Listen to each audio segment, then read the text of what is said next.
ಎಲ್ಲ ನನ್ನ ಸ್ಪರ್ಧಾತ್ಮಕ ಅಭ್ಯರ್ಥಿಗಳು ಕೂಡ ಇನ್ಫಾರ್ಮೇಷನ್ ಯೂಟ್ಯೂಬ್ ಚಾನಲ್ಗೆ ಆತ್ಮೀಯವಾದ ಸ್ವಾಗತ. ಗೆಳೆಯರು ನೋಡಿ, ಕರ್ನಾಟಕ ಸರ್ಕಾರ ಪರೀಕ್ಷಾ ಪ್ರಾಧಿಕಾರದ ವತಿಯಿಂದ ಕಾರ್ಯದಾದಂತಹ ಕಂದಾಯ ಇಲಾಖೆಯಲ್ಲಿ ಖಾಲಿ ಇರುವ ಭೂಮಾಪನ ಅಧಿಕಾರಿ ಹುದ್ದೆಗಳಿಗೆ ನೇರ ನೇಮಕಾತಿ ಮೂಲಕ ಅರ್ಜಿಯನ್ನು ಸ್ವೀಕರಿಸಲಾಗಿದೆ. ಅದರ ಬಗ್ಗೆ ಈ ಒಂದು ವಿಡಿಯೋದಲ್ಲಿ ಸಂಪೂರ್ಣವಾದ ಮಾಹಿತಿ ತಿಳಿಸ್ತೇನೆ. ಸ್ಕಿಪ್ ಮಾಡಿಬಿಡಿ, ವಿಡಿಯೋನ ಸಂಪೂರ್ಣವಾಗಿ ನೋಡಿ ಸ್ನೇಹಿತರೆ.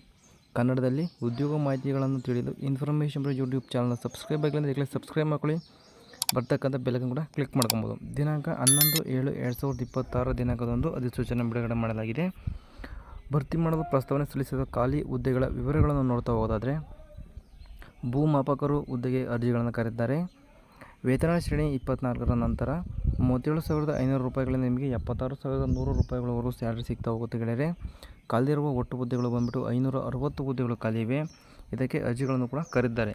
ಶೈಕ್ಷಣಿಕ ವಿದ್ಯಾರ್ಥಿ ಏನು ಬೇಕಪ್ಪ ಅಂತಂದರೆ, ಕಾನೂನಿನಡಿಯಲ್ಲಿ ಸ್ಥಾಪಿಸಲಾದ ವಿಶ್ವವಿದ್ಯಾಲಯದಿಂದ ಇಂಜಿನಿಯರಿಂಗ್ನಲ್ಲಿ ಅಥವಾ ತಂತ್ರಜ್ಞಾನದಲ್ಲಿ ಯಾವುದೇ ಪದವಿ ಹೊಂದಿರಬೇಕು ಅಥವಾ ಯಾವುದೇ ಇಂಜಿನಿಯರಿಂಗ್ ಅಥವಾ ತಂತ್ರಜ್ಞಾನದಲ್ಲಿ AMIE ಪದವಿ ಹೊಂದಿದರೆ ಅರ್ಜಿಗಳನ್ನು ಸಲ್ಲಿಸ್ಬೋದು ಸ್ನೇಹಿತರೆ. ಅಥವಾ AICTE ಮಾನ್ಯತೆ ಪಡೆದ ಅಧಿಕೃತ ಸಂಸ್ಥೆಯಿಂದ ಇಂಜಿನಿಯರಿಂಗ್ ತಂತ್ರಜ್ಞಾನದ ಯಾವುದೇ ವಿಭಾಗದಲ್ಲಿ ಡಿಪ್ಲೊಮಾ ಪಡೆದಂಥ ಅಭ್ಯರ್ಥಿಗಳು ಕೂಡ ಅರ್ಜಿಗಳನ್ನು ಸಲ್ಲಿಸ್ಕೊಳ್ಬೋದು ಸ್ನೇಹಿತರೆ. ಮೇಲ್ಕಂಡ ಹುದ್ದೆಗಳ ನಿಗದಿಪಡಿಸಿರುವ ವಿದ್ಯಾರ್ಥಿ ಹೊರತುಪಡಿಸಿ ಇತರೆ ವಿದ್ಯಾರ್ಥಿಯಲ್ಲಿ ಅರ್ಜಿ ಸಲ್ಲಿಸಿ ಮುಂದಿನ ಪ್ರಕ್ರಿಯೆಯಲ್ಲಿ ಅನರ್ಹಗೊಂಡ ಕರ್ನಾಟಕ ಪರೀಕ್ಷಾ ಪ್ರಾಧಿಕಾರವು ಜವಾಬ್ದಾರರಾಗಿರುವುದಿಲ್ಲ ಹಾಗೂ ಅಭ್ಯರ್ಥಿ ನೇರ ಹೊಣೆಯಾಗಿರುತ್ತಾರೆ ಅಂತ ಮಾಹಿತಿಯನ್ನು ಕೊಟ್ಟಿದ್ದಾರೆ. ಇನ್ನು ವಯೋಮಿತಿ ಎಷ್ಟಿರಬೇಕಪ್ಪ ಅಂತಂದರೆ, ಕನಿಷ್ಠ 18 ವರ್ಷಗಳು ಆಗಿರಬೇಕಾಗುತ್ತೆ ಸ್ನೇಹಿತರೆ. ನಿಮಗೆ ಗರಿಷ್ಠ ವಯೋಮಿತಿ ಬಗ್ಗೆ ನೋಡ್ತಾ ಹೋಗೋದಾದರೆ, ಸಾಮಾನ್ಯ ಅರ್ಹತಾ ಅಭ್ಯರ್ಥಿಗಳಿಗೆ 40 ವರ್ಷಗಳನ್ನು ಕೊಟ್ಟಿದ್ದಾರೆ. 2A 2B 3A 3B ಮತ್ತು ಪ್ರವರ್ಗ ಅಭ್ಯರ್ಥಿಗಳಿಗೆ 43 ವರ್ಷಗಳನ್ನು ಕೊಟ್ಟಿದ್ದಾರೆ. ಇನ್ನು ಪರಿಶಿಷ್ಟ ಜಾತಿ ಪರಿಶಿಷ್ಟ ಪಂಗಡ ಇನ್ನು ಪ್ರವರ್ಗ 1ಕ್ಕೆ ಸೇರಿದ ಅಭ್ಯರ್ಥಿಗಳಿಗೆ 45 ವರ್ಷಗಳನ್ನು ಕೊಟ್ಟಿದ್ದಾರೆ. ಇದು ಗರಿಷ್ಠ ವಯೋಮಿತಿ ಆಯಿತು ಸ್ನೇಹಿತರೆ. ನೋಡಿ, ಇನ್ನು ಕರ್ನಾಟಕ ರಾಜ್ಯ ಸರ್ಕಾರದಲ್ಲಿ ಅಥವಾ ಸ್ಥಳೀಯ ಪ್ರಾಧಿಕಾರದಲ್ಲಿ ಕಾರ್ಯನಿರ್ವಹಿಸಿದ ಅಭ್ಯರ್ಥಿಗಳಿಗೆ 10 ವರ್ಷಗಳನ್ನು ಕೊಟ್ಟಿದ್ದಾರೆ. ಮಾಜಿ ಸೈನಿಕನಾಗಿದ್ದಲ್ಲಿ ಕೂಡ 3 ವರ್ಷಗಳ ವಯೋಮಿತಿ ಕೊಟ್ಟಿದ್ದಾರೆ. ಇನ್ನು ವಿಶೇಷ ಚೇತನ ಅಭ್ಯರ್ಥಿಗಳಿಗೆ 10 ವರ್ಷಗಳು, ವಿಧವೆಯಾಗಿದ್ದಲ್ಲಿ 10 ವರ್ಷಗಳು, ಜೀತ ಕಾರ್ಮಿಕರಾಗಿದ್ದ ಪಕ್ಷದಲ್ಲಿ ಅವರಿಗೂ ಕೂಡ 10 ವರ್ಷಗಳ ವಯೋಮಿತಿಯನ್ನು ಕೊಟ್ಟಿದ್ದಾರೆ ಸ್ನೇಹಿತರೆ. ಸರಿನಾ?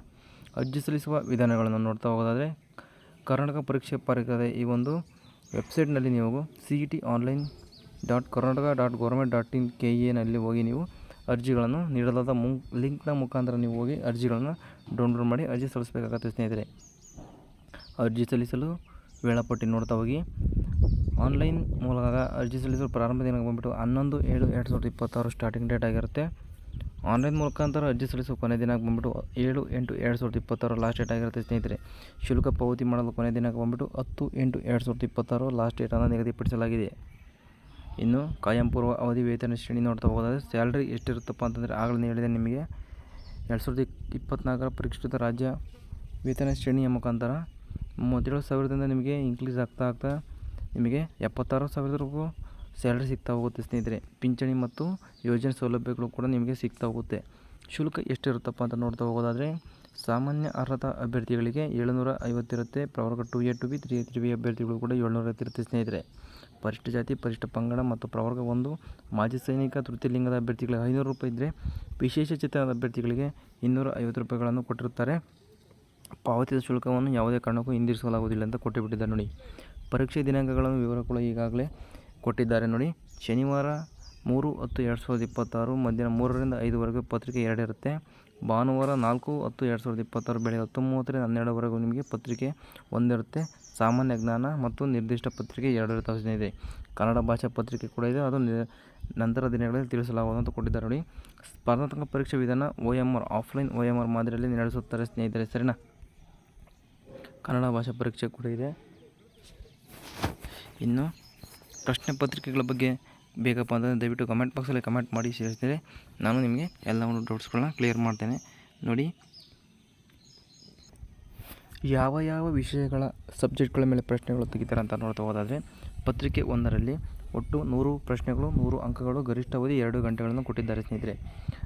ಯಾವ ಪ್ರಶ್ನೆಗಳು ಯಾವ ವಿಷಯಗಳ ಬಗ್ಗೆ ಎಕ್ಸಾಮ್ ಇರುತ್ತಪ್ಪ ಅಂದರೆ, ಪ್ರಚಲಿತ ಘಟನೆಗಳಿಗೆ ಸಂಬಂಧಿಸಿದ ಸಾಮಾನ್ಯ ಜ್ಞಾನದ ವಿಷಯಗಳು, ದೈನಂದಿನ ಗ್ರಹಿಕೆ ವಿಷಯಗಳಿರುತ್ತೆ, ಭಾರತದ ಸಂವಿಧಾನದ ಸ್ಥೂಲ ನೋಟದ ವಿಷಯಗಳಿರುತ್ತೆ. ಇನ್ನು ವಿಶೇಷವಾಗಿ ಕರ್ನಾಟಕಕ್ಕೆ ಸಂಬಂಧಿಸಿದ ಭಾರತದ ಇತಿಹಾಸ, ಕರ್ನಾಟಕಕ್ಕೆ ಸಂಬಂಧಿಸಿದ ಭಾರತದ ಭೂಗೋಳಶಾಸ್ತ್ರ, ಇನ್ನು ರಾಜ್ಯ ಮತ್ತು ಪ್ರಾದೇಶಿಕ ಆಡಳಿತ ಕುರಿತು ವಿಷಯಗಳಿರುತ್ತೆ. ಗ್ರಾಮೀಣಾಭಿವೃದ್ಧಿ ಮತ್ತು ಪಂಚಾಯತ್ ರಾಜ್ ಸಂಸ್ಥೆಗಳು ಮತ್ತು ಗ್ರಾಮೀಣ ಸಹಕಾರ ಸಂಸ್ಥೆಗಳಿಗೆ ಸಂಬಂಧಿಸಿದ ಉಪಕ್ರಮಗಳನ್ನು ಒಳಗೊಂಡಂತೆ ಕರ್ನಾಟಕದ ಆರ್ಥಿಕತೆಯ ಅಭಿವೃದ್ಧಿ ಕುರಿತು ವಿಷಯಗಳ ಮೇಲೆ ಇರುತ್ತೆ. ಕರ್ನಾಟಕದ ಪರಿಸರ ಸಂಬಂಧಿ ಸಮಸ್ಯೆಗಳ ಮೇಲೆ ಮತ್ತು ಅಭಿವೃದ್ಧಿ ಕುರಿತು ವಿಷಯಗಳನ್ನು ಇಷ್ಟು ವಿಷಯಗಳ ಮೇಲೆ ನಿಮಗೆ ಎಕ್ಸಾಮ್ನ ಕ್ವಶನ್ಗಳು ಇರುತ್ತೆ ಸ್ನೇಹಿತರೆ, ಸರಿನಾ. ಎರಡನೇ ನೋಡಿ, ನಿರ್ದಿಷ್ಟ ಪತ್ರಿಕೆ ಇರುತ್ತೆ, ಸರಿನಾ. ಲ್ಯಾಂಡ್ ಸರ್ವರಿಗೆ ಯಾವ ಒಂದು ಪೇಪರ್ಗಳು ಬೇಕೋ ಆ ಒಂದು ನಿರ್ದಿಷ್ಟ ಪ್ರಶ್ನೆಗಳು ನಿಮಗೆ ಸಿಗುತ್ತೆ ಸ್ನೇಹಿತರೆ. ಇದು ಕೂಡ ಅಷ್ಟೇ 100 ಅಂಕಗಳು 100 ಪ್ರಶ್ನೆಗಳು, 2 ಗಂಟೆ ಕಾಲಾವಕಾಶವನ್ನು ಕೊಟ್ಟಿದ್ದಾರೆ ಸ್ನೇಹಿತರೆ. ಸ್ಪರ್ಧಾತ್ಮಕ ಪರೀಕ್ಷೆಯಲ್ಲಿ ಅಭ್ಯರ್ಥಿಯು ಅರ್ಹತೆಗಾಗಿ ಕನಿಷ್ಠ 35ರಷ್ಟು ಅಂಕಗಳನ್ನು ಕಡ್ಡಾಯವಾಗಿ ಗಳಿಸಬೇಕಾಗುತ್ತೆ ಸ್ನೇಹಿತರೆ, ಸರಿನಾ. ನೆಗೆಟಿವ್ ಮಾರ್ಕಿಂಗ್ ಇರುತ್ತೆ, ಸರಿನಾ. 4 ಪ್ರಶ್ನೆಗಳು ತಪ್ಪಾದರೆ ಸರಿಯಾಗಿರ್ತಕ್ಕಂಥ 1 ಅಂಕ ಇಲ್ಲಿ ಕಟ್ಟಾಗುತ್ತೆ ಸ್ನೇಹಿತರೆ. 0.25 ಅಂಕಗಳು ಕಳೆಯಲಾಗುತ್ತೆ ಅಂತ ಕೊಟ್ಟಿದ್ದಾರೆ ನೋಡಿ ಸ್ನೇಹಿತರೆ, ಸರಿನಾ. ಇಷ್ಟು ಹುದ್ದೆಯ ಬಗ್ಗೆ ಸಂಪೂರ್ಣವಾದ ಮಾಹಿತಿ ಆಗಿರುತ್ತೆ ಸ್ನೇಹಿತರೆ, ಸರಿನಾ. ಯಾರಾದರೂ ಏನೋ ಡೌಟ್ಸ್ ಇತ್ತಪ್ಪ ಅಂದರೆ ದಯವಿಟ್ಟು ಕಮೆಂಟ್ ಬಾಕ್ಸಲ್ಲಿ ಕಮೆಂಟ್ ಮಾಡಿ, ನಿಮಗೆ ಎಲ್ಲ ಒಂದು ಮಾಹಿತಿಯನ್ನು ತಿಳಿಸ್ತೇನೆ ಅಂತ ಹೇಳ್ತಾ ವಿಡಿಯೋವನ್ನು ಮುಗಿಸ್ತಾ ಇದ್ದೀನಿ ಸ್ನೇಹಿತರೆ. ಇಷ್ಟು ಭೂಮಾಪನ ಇಲಾಖೆಯ ಭೂಮಾಪಕರ ಹುದ್ದೆಗೆ ಸಂಬಂಧಿಸಿದ ವಿಡಿಯೋ ಆಗಿರುತ್ತೆ. ವಿಡಿಯೋ ಇಷ್ಟವಾದರೆ ಲೈಕ್ ಮಾಡಿ, ಹಾಗೆ ಇನ್ಫಾರ್ಮೇಷನ್ ಯೂಟ್ಯೂಬ್ ಸಬ್ಸ್ಕ್ರೈಬ್ ಮಾಡ್ಕೊಳ್ಳಿ. ಸಿಗೋಣ ಮುಂದಿನ ವಿಡಿಯೋದಲ್ಲಿ. ಅಲ್ಲಿವರೆಗೂ ಬಾಯ್.